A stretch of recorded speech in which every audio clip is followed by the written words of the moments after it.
গেল ৫ আগস্ট আওয়ামী সরকার পতনের পর ১৯ আগস্ট এক প্রজ্ঞাপনের মাধ্যমে নারায়ণগঞ্জ সহ দেশের ১২টি সিটি কর্পোরেশনের মেয়রকে অপসারণ করা হয়। সেই থেকে জনপ্রতিনিধিহীন নারায়ণগঞ্জ সিটি কর্পোরেশন ও জেলার ৫টি পৌরসভা। এতে নাগরিক সেবা সহ যাবতীয় কাজ স্থবির হয়ে পড়েছে। সম্প্রতি পাড়া মহল্লায় ওয়ার্ড সচিবদের কার্যালয়ে ও নগর ভবনে বেড়েছে মানুষের ভিড়। যথাসময়ে মিলছে না নাগরিক সনদ, উত্তরাধিকার সনদ, জন্ম মৃত্যু নিবন্ধন সনদ সহ অন্যান্য প্রয়োজনীয় কাগজপত্র। দীর্ঘ লাইনে অপেক্ষা কিংবা কয়েকদিন ঘুরেও মিলছে না সেবা। অতিরিক্ত অর্থ লেনদেনের অভিযোগও উঠেছে।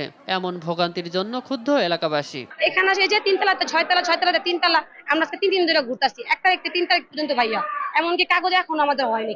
আমরা তো এই দেশের নাগরিক, আমাদের যদি এইগুলি টাকা দিয়ে করতে হয় তাহলে আমাদের কি লাভ বলেন? প্রশাসনে গতি আনতে হবে, গতি না আসলে এটা হবে না। সিটি কর্পোরেশনের কর্মকর্তাদের মাধ্যমে স্থানীয়দের যে নাগরিক সেবা দেয়া হচ্ছে তা প্রয়োজনের তুলনায় কম বলে মনে করছে নাগরিক সমাজ। নগর ভবনে যারা কর্মকর্তা আছেন তাদের মাধ্যমে কিছু সেবা পাচ্ছেন, কিন্তু অনেক ভোগান্তি পেতে হয়। কারণ নগর ভবনে যে কর্মকর্তার দায়িত্বটি নিয়েছেন তারা তাদের কর্মটাও করেন, আবার এই বাড়তি দায়িত্বটা পালন করতে গিয়ে তাদেরও হিমশিম খেতে হয়। ভোগান্তি লাঘবে দ্রুত ব্যবস্থা নেওয়ার আশ্বাস দিয়েছেন নাসিকের প্রধান নির্বাহী কর্মকর্তা। আমরা সর্বাত্মকভাবে চেষ্টা করছি আমাদের সীমিত জনবল দিয়ে মানুষের সেবা দেওয়ার জন্য।